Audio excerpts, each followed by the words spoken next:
अस्सलाम वालेकुम गाइस, क्या हाल चाल है। उम्मीद करती हूँ आप बिल्कुल ठीक होंगे। मैं भी बिल्कुल ठीक हूँ। आज सुबह सुबह मैं सोई नहीं हूँ दोबारा। पहले तो ऐसे होता है ना कि मैं हस्बैंड को भेज के उनको नाश्ता वाश्ता करा के bye bye tata bye bye करके तो मैं सो जाती हूँ दोबारा।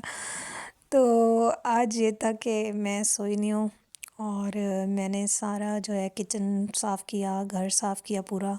और क्योंकि जब तक किचन साफ़ ना हो, घर साफ़ ना हो, नीट एंड क्लीन ना हो बिल्कुल, तब तक कोई दूसरा काम तो होता ही नहीं है। तो भई आज मैंने जो है ना ये सारा साफ़ करके तो ये सफाई वाला काम निपटा के फिर मैंने कहा मैं नाश्ता करूँगी, क्योंकि आज मैंने बनना था मासी। फिर इसलिए मैंने पहले ये काम निपटाया और फिर अपने लिए ज़बरदस्त सा नाश्ता बनाया। मैंने कहा क्योंकि नाश्ता जब तक ना करो ना तब तक जिस्म में एनर्जी नहीं होती, फिर कोई और दूसरा काम होता ही नहीं है।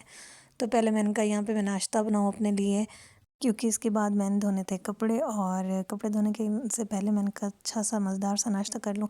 इसलिए आज मैंने भी बनाया अपने लिए मज़ेदार सा नाश्ता। जैसे मैं दूसरों को बना के देती हूँ, तो आज अपने लिए मैंने कहा गरम गरम सा बना के, हमेशा दूसरों को खिलाते हैं तो आज गरम गरम सा बना के तो ख़ुद पहले बैठ के सुकून से खाऊँ फिर काम करूँगी। तो ये मुझे पराठा जो है ना ये वाला बहुत मज़े का लगता है, तो इसलिए आज मैंने अपने लिए पहले पराठा बनाया, उसके बाद जो है मैंने अंडा बनाया। गरम गरम पराठे के साथ अंडा बहुत मज़े का लगता है। तो अंडा जो है मुझे हाफ़ फ्राई पसंद है। तो यहाँ पे मैंने अंडे के लिए ऑयल रखा, गरम किया और गरम करके उसमें अंडा डाला और अंडा मैं हाफ़ फ्राई बना रही थी, ये पता नहीं क्या बन गया। तो बहरहाल ये मैंने बना लिया और फिर जो है इसको मैंने काली मिर्च डाली इस पे और नमक डाला और फिर जो है ये मैंने मज़े का नाश्ता किया। नाश्ता करने के बाद बिना टाइम वेस्ट किए मैं चली कपड़े धोने, और यहाँ पे मैं आ गई थी कपड़े धोने के लिए। यहाँ पे मैंने मशीन लगाई हुई थी और इसमें मैंने गर्म पानी डाल के तो पहले पहले जो है मैं मर्दों के जो होते हैं ना साफ़ कपड़े होते हैं, तो या नए हों या साफ़ हों तो पहले मैं वो वॉश करती हूँ, उसके बाद जो है बाकी के कपड़े मैं वॉश करती हूँ। यार ये जो कपड़े धोने वाला काम था ना ये मुझे शादी से पहले बहुत मुश्किल लगता था। ख़ैर मुश्किल तो अब भी लगता था, लेकिन अब जो है ना मैं आदी हो गई हूँ। शादी से पहले ये होता था ना कि कपड़े जो धोने वाले होते थे ना वो अम्मी धोती थी, और जो हाथ पे धोने वाले होते थे वो भी मैं अपनी बहनों को रिश्वत विश्वत दे के ना तो उनसे ही धुलवा लिया करती थी, तो मैं ख़ुद नहीं धोती थी। लेकिन अब ये होता है कि पता है कि काम करना है तो बस फिर करना है और आदत हो गई। यहाँ पे जी मैं बाहर थोड़ी बहुत ताका झांकी कर रही थी कि इससे ना थोड़े से फ्रेश हो जाता है बंदा। तो खैर मैं मज़ाक कर रही थी। तो यहाँ पे जो है कपड़े मैंने वॉश कर रही थी, तो ये जो मैंने डाले हुए थे ये हो गए थे। इसके साथ ही टब में मैं पानी डाल रही थी ताकि वो जो है इधर से निकाल के फ़ौरन से उधर से मैं इनका सर्फ़ निकाल लूँ ताकि काम जल्दी ख़त्म हो। और वो सूट निकाल के तो ये वाले बाकी के जो कपड़े थे ये मैं इसमें डाल रही थी। ये भी खैर साफ़ ही कपड़े थे, तो फिर मैंने बस ये डाल दिए। वैसे आपस की बात है, सच्ची सच्ची बताएं कि किसको कपड़े धोने में मौत पड़ती है। मुझे तो पड़ती थी। अब जो है मैं आदी हो गई हूँ। तो हॉस्टल में ये होता था कि कपड़े जो हैं मैं टब में भिगो के रख देती थी सर्फ़ डाल के, और फिर घंटा दो ख़ुद को समझाती थी कि यार धोने हैं धोने हैं, धो लो बहन धो लो। तो फिर जाके जो है मैं धोती थी कपड़े और बस हो ही जाते थे।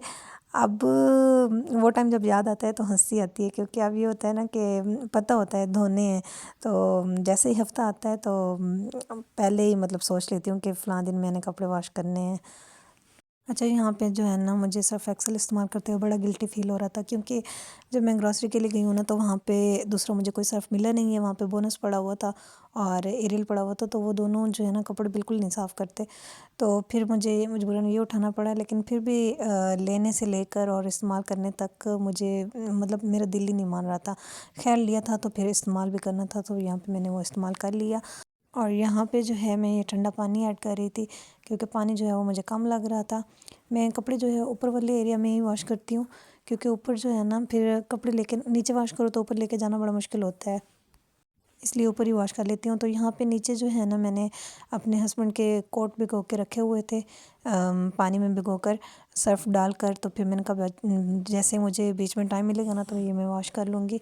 और बाकी जो है मैंने गर्म पानी करने के लिए वो भी चूल्हे पे चढ़ाया हुआ था, ताकि पानी गर्म हो जाए तो साथ साथ वो भी ऐड करूँगी, क्योंकि ठंडे पानी आजकल सर्दियाँ हैं तो आपको पता है कि जो गर्म पानी ना हो तो ठंडे पानी में जो है ना कपड़े सही से वॉश नहीं होते और जो उनकी मैल कुचैल है ना वो मतलब सही से निकलती ही नहीं है।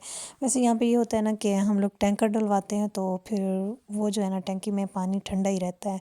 ऐसा तो है नहीं कि बोर हो और जब दिल करे तो चला लें और पानी जो है वो बहुत ही मज़े का मतलब गरम गरम सा ताज़ा पानी आ जाए, तो ऐसा नहीं है, फिर ठंडा पानी हम लोग यूज़ करते हैं। तो इसलिए ये मैंने गर्म पानी किया हुआ था और ये मैंने जो है मशीन में डाल लिया, इसलिए कि कपड़े जो हैं वो आराम से इस पानी में वॉश हो जाए और मैल कुचल जो है वो ख़त्म हो जाए, निकल जाए आसानी से।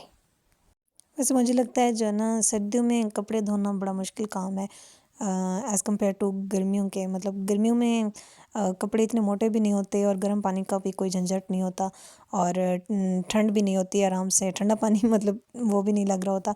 तो सर्दियाँ ज़रा ज़्यादा मुश्किल होती है। वैसे मुझे तो सर्दी बहुत ज़्यादा लगती है शायद इसलिए भी, लेकिन फिर भी गर्मियों में मुझे लगता है ज़्यादा आसान होता है। तो ख़ैर यहाँ पे मैंने भी कपड़े वॉश कर लिए थे, चाहे कपड़े धोना मुश्किल लगे या आसान, कपड़े धोने तो होते ही हैं। तो टन टना टन मैंने भी यहाँ पे कपड़े वॉश कर लिए थे जल्दी जल्दी से और आराम से ही, मतलब आराम से कहीं या जल्दी से वॉश कर ही लिए थे। खैर, तो मेरा आज का व्लॉग कैसा लगा आपको कमेंट में ज़रूर बताइएगा और ये भी ज़रूर बताइएगा कि किसको जो है ना कपड़े धोते हुए मौत पड़ती है। तो अपना बहुत सारा रखिए ख्याल और जहाँ कहीं भी रहें खुश रहें। अल्लाह हाफ़िज़, बाय बाय।